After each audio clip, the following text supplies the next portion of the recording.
Hi, I'm Morgan. And I'm Jake, and this is Neverland Navigation Radio. where we give you the grand finale of our show about shows at Walt Disney World. Our show about shows. I like that. Yeah, we went too long. Yeah. the Yeah, we first time. thought it was just going to be one episode, but then we just kept talking and talking and talking, and there are way more shows than we really thought. There were too many shows, so we had to give our show a sequel. And that's what you're watching now. Yeah, you get to hear about the good, the bad, and the ugly. Ooh, yeah, we do. We go through good, bad, and ugly in this part. Yeah. So we hope that you enjoy it. Yes. Number 6 on my list of the current ones is For the First Time in Forever. Okay. Which is the Frozen sing-along in Hollywood Studios. And like, if I were comparing this to a list of all time, I don't think this would even crack the top 10, probably. Because it's not like... it's not on my list. Yeah. It's not a devastatingly amazing production or anything, but it's fun. I like Frozen a lot. There's humor. So there's of course humor. I'm inclined to enjoy it. Yeah. But I like that there's live actors. The inclusion of characters from the film feels a little princess party-like to me in this attraction. They kind of wander on, lip sync their song, do some waving, and leave, which I don't like. I wish it were a musical or something with a little more meat to it, but for what it is, which is like a sing-along show for children, I am pleased by the fact that there's like snow effects and the animations are really tight, despite the fact that it's just on a screen. So wins and losses here for me on the Frozen show. I like it. I like it more than most people like it. I think it lets the music of the show, of the movie, shine, which is one of its strongest qualities. But I wish it were a little bit more ambitious in what it was trying to accomplish in the space. Yeah. You know? It really should be on my list though. It's a good show. It's got, and with the fact that they added the snow, makes it like, it just adds another layer. It should get more credit as well for the fact that it gets a like 10-minute long plus expansion during the holiday season. Yeah. Like to do the Christmas Yeah, song. that's cool. Most attractions don't get anything like that, so it's very strange and very cool. And it's not for like just for the party or anything. It's just for everybody around Christmas time. Right. Weird. I like it. It's so quirky and strange. What other show just gets a holiday extension? Yeah, no. I've never even heard of that. It's very odd. Right. But it's cool for that reason. Yeah. If I'm going to my next one, it's probably on your list. Okay. So this might be like a where you want to talk about this one. We'll see. I know that right now we're talking about 3 of the ones coming up for me, but my next one is Nemo. Oh. Is this on your list? Yeah, it's the number 4 for me. I don't have to talk about it if you want to talk about it. Why do you like it? Well, and then the one above Nemo is Lion King. So. Oh, you should let me talk about Lion King. Yeah, okay. And I'll let you talk about Nemo. Okay. So the Nemo show, I'm going to be totally honest with you guys. Since they cut the time, I haven't seen it. Jake and I keep trying. Nope. But it's difficult because Animal Kingdom closes too early for us. And we keep trying we get there and either we miss the last show or we've got a reservation or whatever. We've made lots of good faith attempts. We really have. And also, we won't just watch it on the internet because that's not how we want to see it for the first time. Right. We want to like see the full effect of the puppets and the sets and, you know. Yeah, I want to see what they changed. Yes, exactly. We want to see the changes. So give us a minute. But in general, tell them to keep Animal Kingdom open later. And that's what you should tell them. Somebody. Although the show, they stopped doing the show at like 3. And that's a whole other problem. Why is other stuff closing hours beforehand? Staffing cuts, that's why. Yeah. Let's talk about Nemo because here's what we know that is the same. The theater in the wild is the same, although the set is slightly different. We know all of the songs. We know most of the script. In fact, they probably just cut lines from the script. Yeah. So if anything, we know more than before. So, and the puppets are generally the same, I think. Yeah. So we know a lot. I'd be surprised if they lost any of the songs. I don't. Or if maybe they just shortened. Maybe. Or maybe they also do reprises in that show where the same song comes up a bunch. Yeah. Maybe they're just, if I were them, right, those would be the first to go. So Yeah. yeah, we at least know what's going on in here. And this, for me, I think this is a very divisive show. Some people really enjoy the like artistic version of Finding Nemo, and some people are put off by the like human puppet dynamic and the length of the original show. Really? Well, I mean, I have heard and I understand the human puppet thing, right? But this is how they do it on Broadway. So this is like this is how it's going to be, and it makes sense to me. I think it makes more sense than having somebody dressed up like a fish. Um Come on.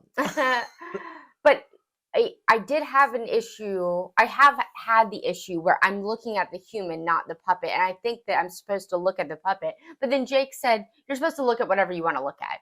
You know what I mean? So it's okay, right? Yeah. You're giving me permission to look at the human and be okay with that. Because the first time I saw it, I kept punishing myself, like in my head. I'm like, oh, why can't you look at what you're supposed to look at? You know what I mean? Yeah. I think everyone has permission. Yeah. Because first of all, the children are going to look at whatever they want to look at. Right. So you need to design a show that allows them to look where needed. So, it's on Disney for that. Well, and it makes But sense you for as a- kids to be looking at the puppet more, and somebody like that's an Yeah. adult that's done stage stuff might look at the human more because That makes sense, yeah. yeah, they're seeing how it works. They appreciate the art, like Yes. And it's okay to look at them because they're also acting. right. That's what I mean. Like the art of acting and the art of the Exactly. puppetry and the art of the singing that they're doing. Like you're actually getting to see the person doing it, which you don't always in the other ways that they could have done this. It's true. And those in the Lion King show we were talking about where they operated puppets out of sight below the stage, kind of. You don't see the puppeteers at all. Right. And At I do all. kind of like the idea of the puppeteer / actor / singer getting kind of the credit that they deserve. That's cool, yeah. Yeah. It definitely adds another layer of performance to the puppet, at the very least. And if you haven't seen this, we're not talking about like a hand puppet. We're talking about a giant puppet. Right. A puppet like the size of a performer's torso on a little handle. Yeah, sometimes bigger. Articulate. Oh, sometimes sometimes in the Nemo show, the biggest one is Crush. You're right. The turtle. He's like a whole system of a puppet that multiple people, right? Right. Is or is operated it? by I can't a squad remember. of people. Yeah. Very cool. But then the puppet looks exactly like the character from the movie. Right. So that's also a great thing, I think. Yeah. Anyway. To give you something to hold on to. I mean like the audience in general. I just mean sometimes when they put a human in a character costume, you're like, well, that doesn't really look like. Sometimes there's a disconnect. Does not work out. Yeah. Oof. Yeah. There are some that I've seen where I think we should just not do it altogether. Just cancel the character. Oh yeah. Sometimes it's bad. Well, like just for an example, and I'm going off Jack a little. Skellington. Let's just not do that. Let's not do. I know because the puppet's amazing, but the puppet's great. The human in that costume that looks terrible. You can't get it because of the fact that he's in the movie so long and thin, and his head is kind of small. It's silly that his head is first thought to make that happen is let's put a person in there. Yeah. Why? Just do something else. Well, because that's what's always been done. You know what I mean? But not always, because sometimes they have meet and greets of different kinds with like animatronics and stuff. Or even if not animatronics, have they ever done a puppet meet and greet? I don't think so. So yeah, I guess the only other solution would be like and I'm not even saying like a good animatronic, just one that moves a little bit. You know what I mean? Right. It's fine. I think that would be better. I know it's more expensive. Don't get me started. I know. Yeah. Well, so like for an example, this is off, but like with Olaf, actually, I don't remember how he is in the show you were talking about. Is that a puppet? He's too big, and his arms are too. I'm sorry. That's what I was going to say. Sorry. No. So it's a human in a costume. Yeah. And he's too big. He's too big. So the options there for Olaf were a puppet that would look exactly like the one that you see in the movie, and have all of the expressions and stuff like that. Right. Because they're also doing whatever they're doing to give him the expressions. Right. Or you have a human in a costume that doesn't have those expressions and dimensions wise just doesn't fit. Right. Like the Beauty Like and the he's Beast human show. size. Yes, like the huge chip. Right. And Beauty and the Beauty and Beast the Beast. live on stage. Yeah. So I think the puppet was the right choice. Like with Olaf, I think with the Nemo characters for sure. Anyway, so the Nemo show is at the Theater in the Wild, which used to be a Tarzan show, which did not make my list. Did it make your list? Nope. No. So the theater's great though. It's giant. It's got lots of seating at in the angle. What's this called? Why do I never remember? Stadium seating. It's like a proper auditorium in there. Yes, right. Comfortable. And it's cold. Yeah, cold, which can be good if it's really hot. Usually a good thing in Florida. Yeah, not really for me, but. Well, yeah, you run cold. I run cold. I'm always. But on a hot day, I think most people are looking for the cold. Yeah, well, for the first few minutes, even I would be, you know. But anyway, that's neither here nor there. It's a really nice theater, like a proper theater. That's a really good way to describe it. The stage is big, and it's got lots of the decor around it is like bubbles. Yeah, like the whole theater looks like waves. I think waves. Yeah, it's all waves and. And there's the bubbles. There's the bubbles on the top of the. Yeah. I think the acting is good. The singing is good. The song is original, or in that it's not from the movie. Mm-hmm. You said it was original to this, right? Yes. Okay. And that's a great song. And then they put in the ride. Yeah. Yeah. That's a weird. Story, the Big Blue World song. Yeah. How it started for the Finding Nemo musical and it ended up in the Finding Nemo ride. Right. I think that's the first time that's ever happened. It's surprising too, because I think a lot of people that are Disney World regulars think that song was in the movie, because I did. Like, you're the one that told me, no, that's just for Disney World. That's Disney World's song. Yeah. We own that. And that's a credit to Kristen Anderson Lopez and Robert Lopez, who are the songwriting duo that wrote the songs for Frozen, and also their first job for Disney was writing Finding Nemo the musical and the song Big Blue World.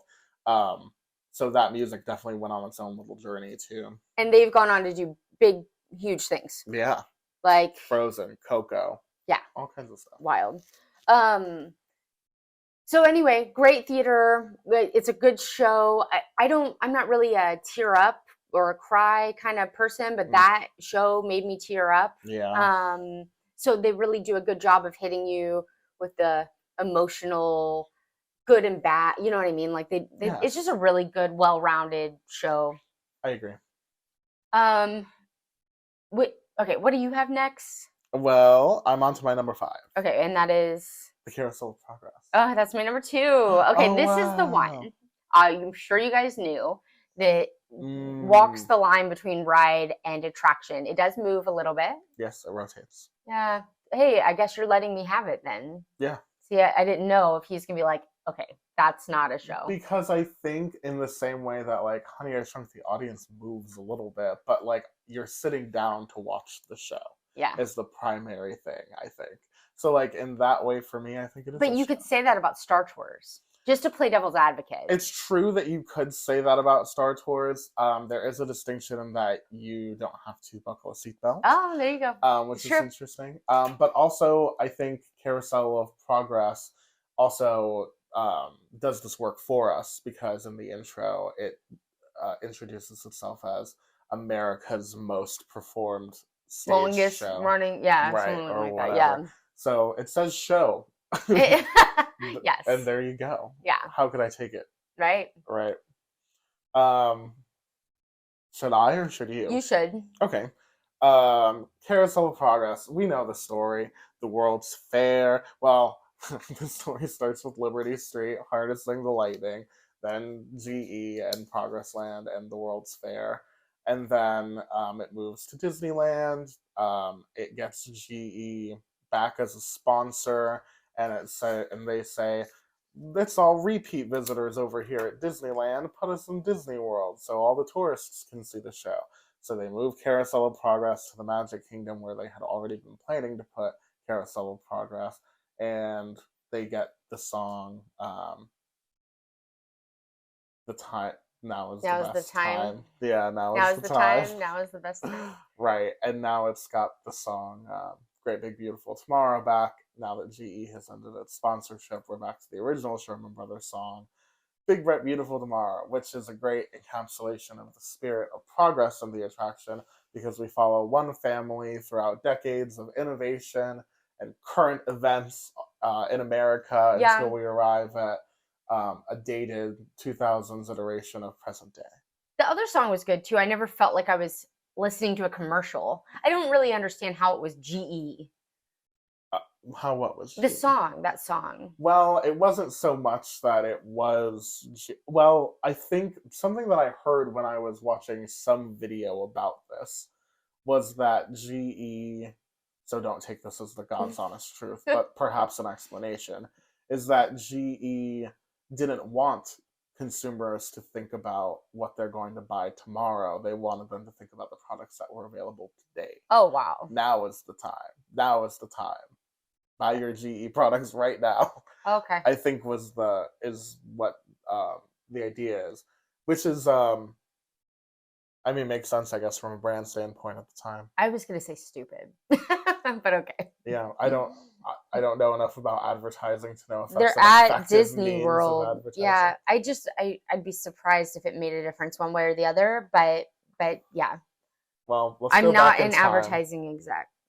It is strange, to say the least, to demand a new song. Write me a new song right now. Yeah. Anyway. But the Sherman Brothers did Now Is the Time too, so it's not like they got B-listers to do it. It's Right. still a great song. It's just a different song.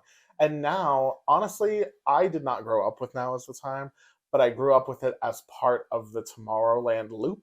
So I had no idea, because they do it in like space sound, basically the same melody. So I grew up hearing that melody very often as part of the Tomorrowland loop and had no idea it was that song. But I really like that song. Yeah, yeah. Yeah, they're both good. Yeah. Carousel of Progress was going to go away for a minute. There were plans that got leaked that showed that they were going to put a new attraction there, like a flying saucers kind of attraction. Ooh. When was that? I believe that was in the 90s. Okay, so a long time ago. Yeah, but then there was, I think because of the economic downturn at some point, that they scrapped it. I don't remember why. But anyway, we still have the Carousel Progress. That's nice. Yeah, I feel like I would be upset if they took it away. Obviously, you guys know we're fans, but Yeah. I get that it doesn't ever have like a line, and I'm scared that sometimes it's not open now, and that's usually the kiss of death. They closed it in Disneyland, back in the day. Right. And I know a lot of people that go to Disneyland are upset about that. Mhm. Like my brother does Disneyland more than he does Disney World, and I know that that's a sore subject. That like he wants the Carousel of Progress? Yes. He can't have it. No, well, you got to come visit me.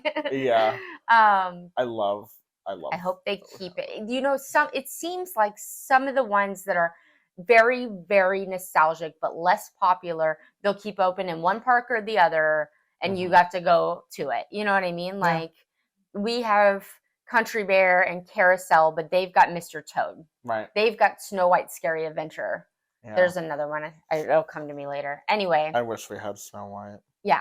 That's because cool. they did an update of it not that long ago, and it's good. Carousel? No, Snow White. In Disneyland. Oh, they did it. Yeah. Yeah. Right, because it's not scary anymore. Now it's enchanting. It's enchanting. Yeah. Yeah, which is great. Yeah. Cute. I think there's also, I watched a ride through of that. I shouldn't have. Of Carousel? No. Oh, of the I was new like, Snow White. Are you kidding? We went on it like 4 times in a row. And there's some cool practical effects in there. Oh yeah.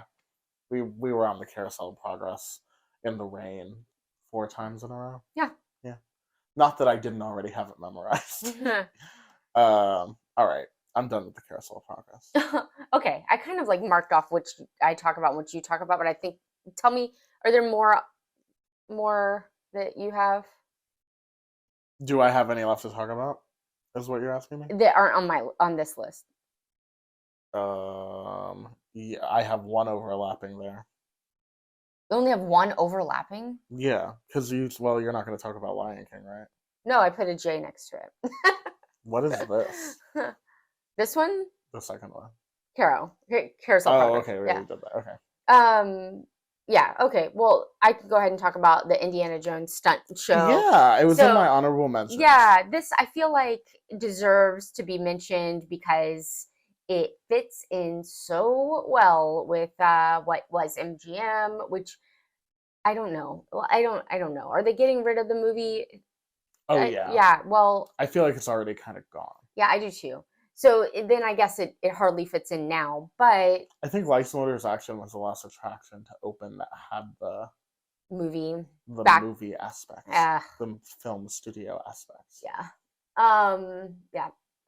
Anyway, I think it's a good show. Mm-hmm. It's got stadium seating, but it's bleachers, but you can see everything. It's kind of funny. It kind of explains how stunts are done.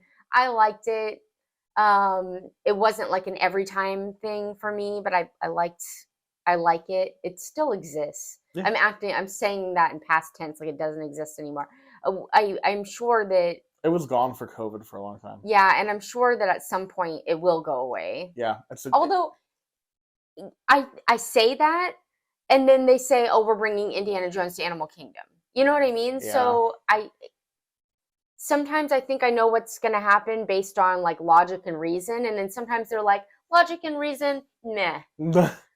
Well, Indiana Jones, despite not maybe being the most popular at the box office these days, I think is an easily identifiable American classic character. Sure. And maybe that does more than just. I just don't think if he fits into any of those parks, like if it made the stunt show made a ton of sense when we were talking about a Hollywood and the backstage ness, right?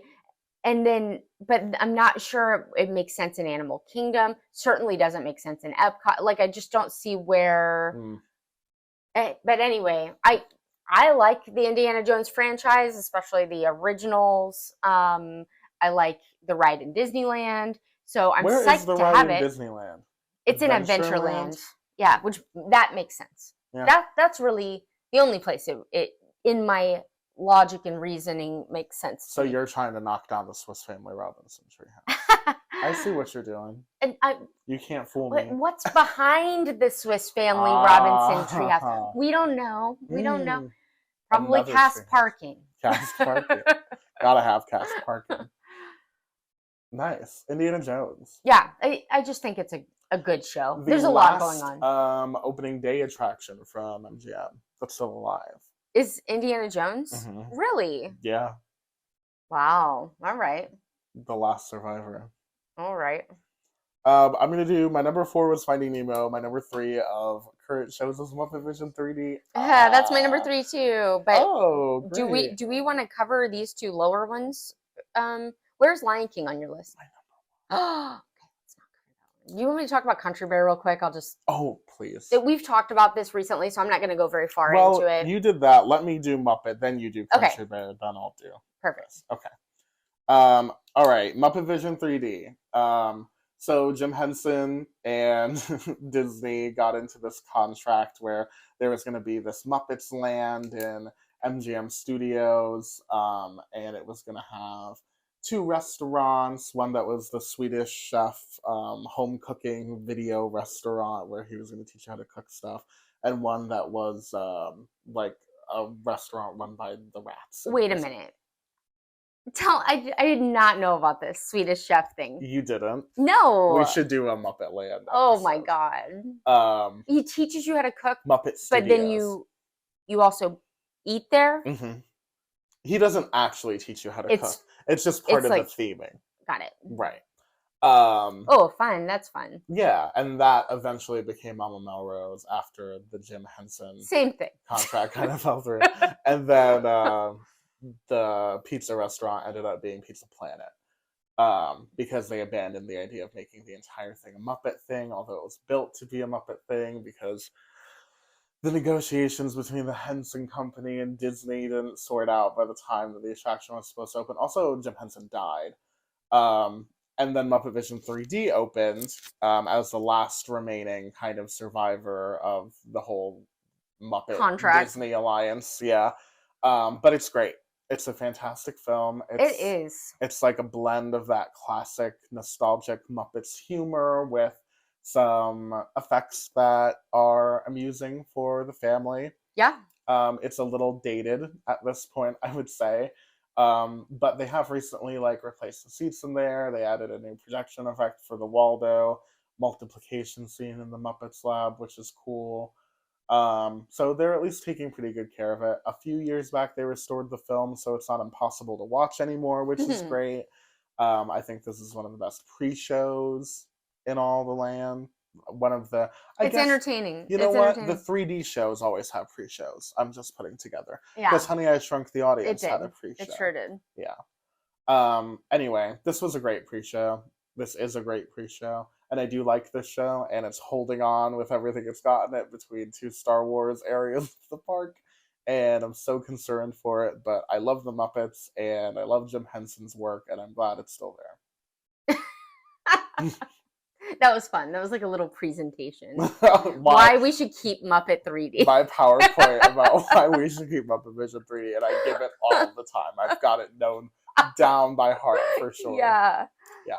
That's funny. Yeah. But you feel the same way about Country Bears. No, I don't. Okay. If they ripped it out right now, you'd be so sad. If they just ripped it all the way out. Yeah, okay. That would be so sad. Yeah. So maybe not the same way, but you know what I mean. Yeah, I like Muppet Vision better than I like Country Bears. Yeah. I think it has more charm.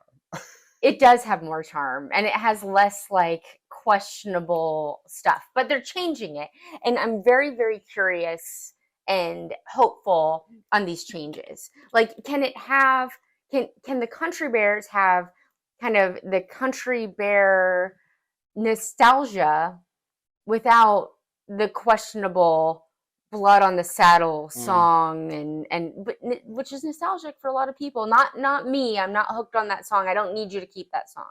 Do you want to know what I think? I think it's gonna be very super sanitized. You know what I mean? I think it's just gonna be like feel good, down home, hoedown with the Country Bears. We're gonna be singing some of our favorite songs. Sounds fun. You know what I mean? I'm fine with it. Yeah. Because if we've got songs we know that we're not upset about our 5-year-old singing, you know what I mean? Do I want my 5-year-old singing Blood on the Saddle or the Turn Me On? Mama Don't What Will Be First. Yeah, right. I don't want my 5-year-old singing that. Yeah, me neither. But would I be okay with whatever they're going to put, which is going to be Disney songs, Bare Necessities? Calling it now. Yeah. Yeah, we're just guessing. Yeah. There's no way you're wrong. There's no way. Yeah. There's no way. But that's keeping the nostalgia of the Country Bears. Like, you're still keeping the characters.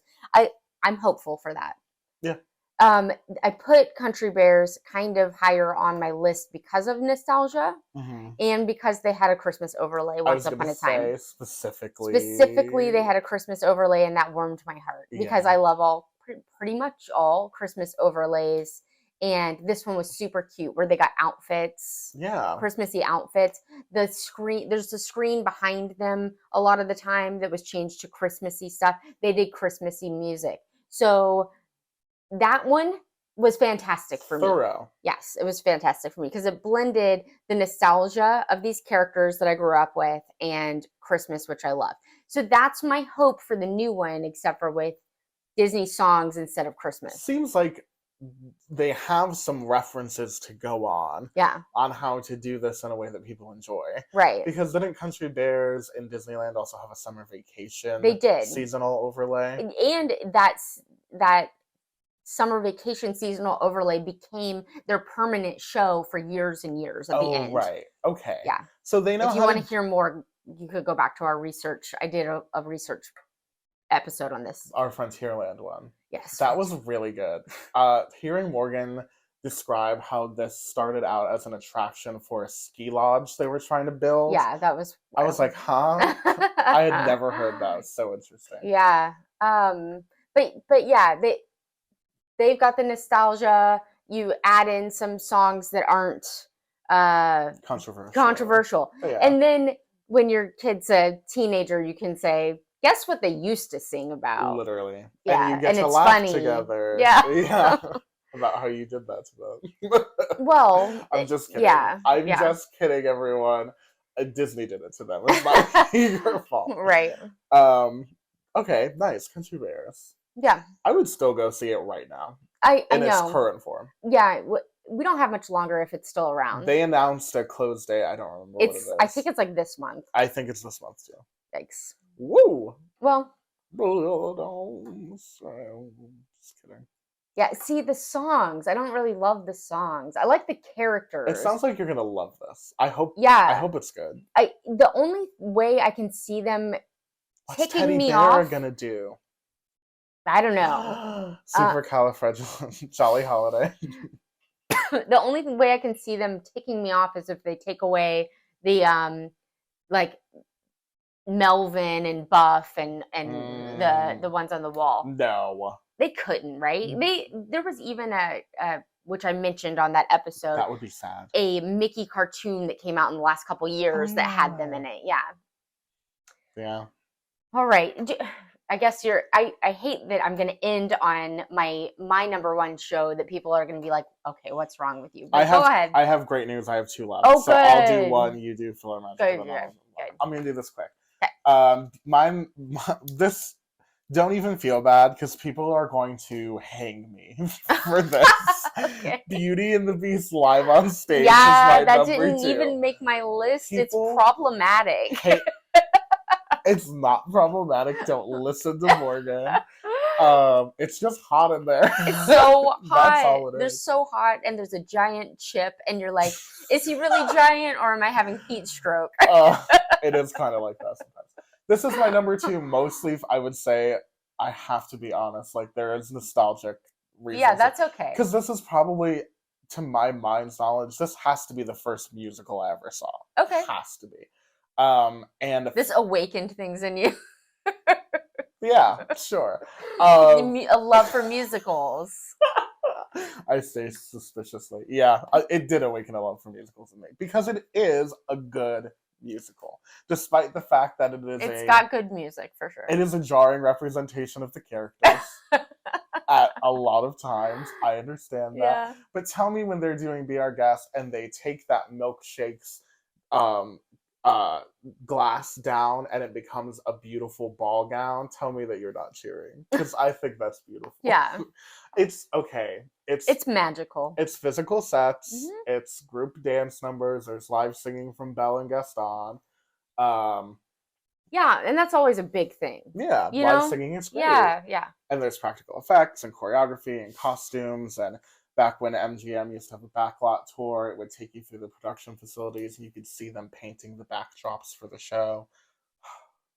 I love Beauty and the Beast live on stage. It is hot in there, and I think it could use an update. Maybe they could convert to the puppet model, where they have like performers doing the puppets. And I think the costumes scream very 90s theme park show. They're very like loud jewel tones in complete head to toe sequence, which they're not just a representation of what they wear in the movie. I don't remember that. Most of the time they're like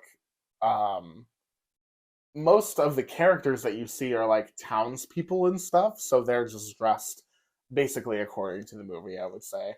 But then during Be Our Guest, that milkshake lady is a completely original character. Her costume is new. And then at one point during the finale, all of the female dancers are in these beautiful pink ball gowns. They're all complete pink sequin moments, and that's when Belle comes out in her beautiful yellow dress and they do the dance and all that. So there's some original costuming going on that I think could just be updated a little bit to make it not look so aged. Uh-huh. And maybe the addition of some other kinds of effects, like practical effects or projections or something to update it in there could be nice. I'd But love a Christmas overlay. Since Belle's they Enchanted Christmas? Yeah, Yeah, since they have it. that would be amazing. Because so at Jollywood Nights, the Christmas party at Hollywood Studios that premiered this last year that I went to, they they had there's a show in that theater that wasn't this show. It was actually like the Muppets were there, but they did a song And where you were there? and they did a song from that was Belle, and she was in that freaking gorgeous Christmas dress. Amazing. God, I want that dress. We should do that for Dapper Day. Yes. Yeah, that sounds nice, and you'll get to wear your nice dress. Yeah. That sounds really fun. I wish they would do that, and then they could shoot snow out at the end. Yes. That would be gorgeous. That would be. All right. Okay. We've talked a little bit about the Mickey Mouse review, so now it's time to talk about its PhilharMagic ultimate form. Yes. This doesn't have any animatronics or live performers. Not true. Already lying to the people. I'm just kidding. There's one at the end. Oh, the Donald Duck half. Okay, there's half of an animatronic. That is exactly what it is. Yeah. So this is just a 3D show, right? This one doesn't have a pre-show. Interesting. Yeah, that's weird. Yeah. But the reason I love this is because it's got like the most popular song from a bunch of movies, and it's probably 6 or 7 movies that they take a song from, and it's performed in 3D by the characters. And I want to say at least half of them are the ones from the Disney Renaissance period, which is what I grew up with. Yeah. So to me, it's very heartwarming. Yeah. To see. I just can't wait to be king and a whole new world. There's the Little Mermaid, and then they added the Coco scene, which is like one of our favorite newer movies. Yes. And for me, it's like, I don't know. It's just so it hits all the right spots in my heart. It's exciting that they added a segment to it. Yes. That's cool. Yes. If they're going to keep it there, they might as well update a little. Yes. Bit. I like that. And what a cool update that was. Like, I maybe like specifically for us, it was really cool because that's one of our absolute favorites. Yeah. But I could see them doing more. I could see them putting an Encanto one in there. It'd be great if they could like switch them out and you have a different experience each time. Ooh, that would be great. Yeah, but I get it that it's just a 3D show, so there's not like all of the bells and whistles that even, all the presidents have. But to me, it's not Disney World nostalgic. It's just my love of Disney, like all kind of wrapped into this. It feels show. like walking into the Disney store. Yeah.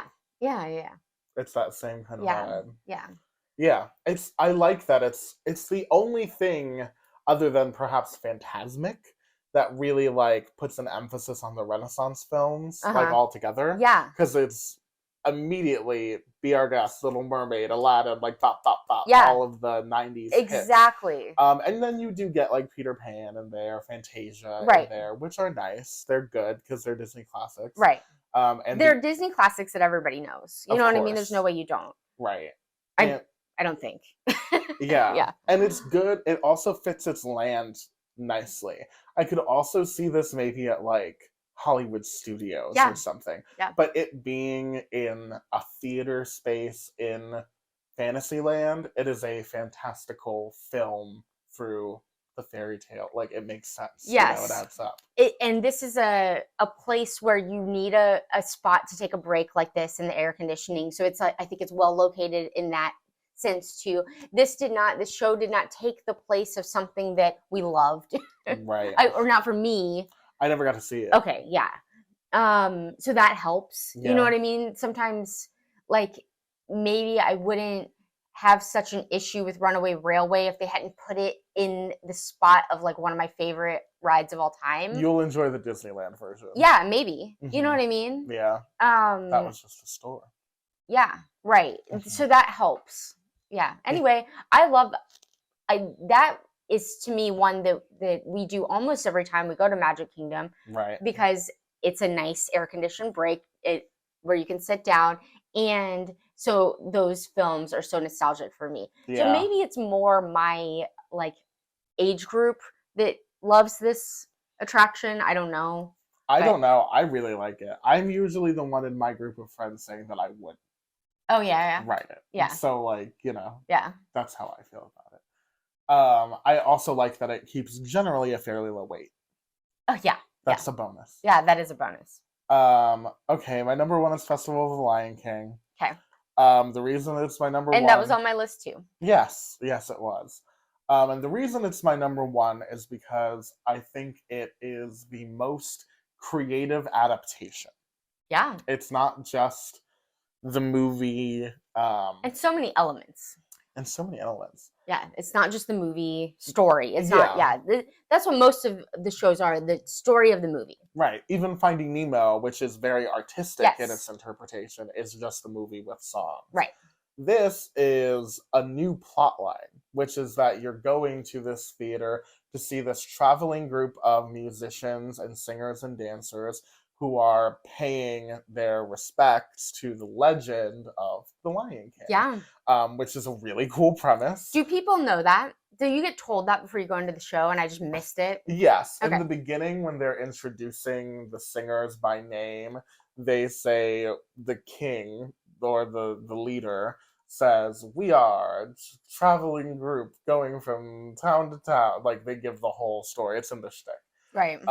It's quite the story is quite engaging because I like when there's an explanation for you being there as an audience member, Mhm. and the fact that we're going to see this tour of singers like put on a show makes me feel like it is perfectly immersive because it has no choice but to be, because they're giving you all the story up front. You know what I mean? Right. And then the show itself is very entertaining because it blends Cirque du Soleil style acrobatics, tricks like fire dancing, aerialists, who else is there? Costumed characters, dancers, and live vocalists who take you through the score of the film. And audience participation, but not in like not in a scary way. No, and it's for children specifically. Yeah. The audience participation, so it's very like happy. Yeah. It's cute. Everyone who wants to at the end, they take a bunch of kids for the finale to go like walk in a circle around the performers during the Circle of Life finale, and I think that's so cute. Yeah. I think that's a really good way of involving the audience. And they're not making kids that don't want to do it. Yeah. Yeah. The costume design in the show is incredible. Sometimes people dress up in the costumes from the show to go see the show. Like they make their own, which is really cute. Wow. Yeah, there's a whole like culture around the show, I feel. People really like it. The show caught on fire one time. What? Yeah, there was a fire in here. Nothing was damaged, but one of the floats, I think, caught fire, and everyone had to leave. It was during a show. Oh wow. And the whole thing filled with smoke. That's a crazy part of its history. Yeah. But it lived. Thank God. Yeah. It's been through 2 theaters. When it opened, it was in Camp Mini Mickey. It was like the only attraction in Camp Mini Mickey, other than Pocahontas and her forest friends. Oh, you didn't mention Pocahontas. Well, yeah, she had another show at Hollywood Studios as well called The Spirit of Pocahontas. I never got to see that one. I didn't see either. Pocahontas and her forest friends was just a cute little interactive show that was at Animal Kingdom when I was a kid, so I experienced it a lot, but ultimately it became stroller parking and then was raised to become Pandora, the world of Avatar. So a worthy replacement, I've got to say. Yeah. For the Festival of the Lion King, once they decided they were not going to do Camp Mini Mickey anymore because that's what they did with the Beastly Kingdom space, Camp Mini Mickey eventually became Pandora, so they moved Festival of the Lion King to Africa, where it makes a lot of sense. Yeah. And I think is it's a little hidden though. I always think that. It's in a weird spot now. The first time I went to go see it, I went to where it used to be. Yeah. And I was like, oh, they moved it, and I didn't even know. And then I walked to Africa because I knew where the safari was. So I walked back to Africa, and I looked around all throughout there, and I couldn't find it. It's like in between Africa and Pandora. Yeah, Basically. yes, exactly. It's in like a really weird and if you're little not spot. taking that walkway, you kind of have to ask to find it. And it is one of the You won't least see it. like walked paths Yeah, there. right. It's got a big yellow Festival of the Lion King sign out front now, which is helpful. From the like walkway where you're walking back to Kilimanjaro, there's that sign. Well, you go over a bridge to Africa, and Yeah. if you look across the water on your left, you can see the big sign. But if you don't happen to look that That's way, what I'm saying. you Yeah. do still totally I miss feel like it. there needs to be a sign on that road. Especially since it's like one of the best things in Animal Yeah, Kingdom. although people seem to find it because it's usually pretty busy. Yeah, it's got like a reputation of being, if you're going to do a show, Yeah. do Festival of Lion Yeah. King, which I think it deserves. People love the tumble monkeys. Yes, I love the tumble monkeys. I love the tumble monkeys. Yeah. I think they're a great like comedic relief. I love that Nathan Lane does the like Timon voice, and the character does the body movements, so at least it's something. Yeah. Yeah, I love every part of that. I think it highlights, you know how I was saying the Frozen sing-along highlights the music of Frozen? Uh-huh. It's got nothing on the way that this attraction highlights the music of the Lion King. Yeah, yeah. Like, it treats the songs as like gospel scripture. Right, You know right. what I mean? Like, it's But such it's a not like beautiful a carbon celebration. copy of this song from the movie, which is cool. Right. They do new arrangements. Uh-huh. That's also awesome. Yeah. All right. I'm sure we've gone long. We have gone long. So we're not going to talk about any more shows. We're going to talk about how you can show us some love. And that's by leaving us a review.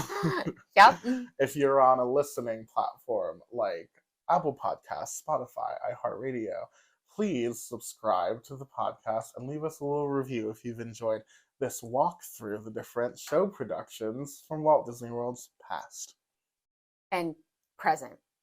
And, of course, present, which I was definitely not going to forget to say. Thanks, Morgan. No problem.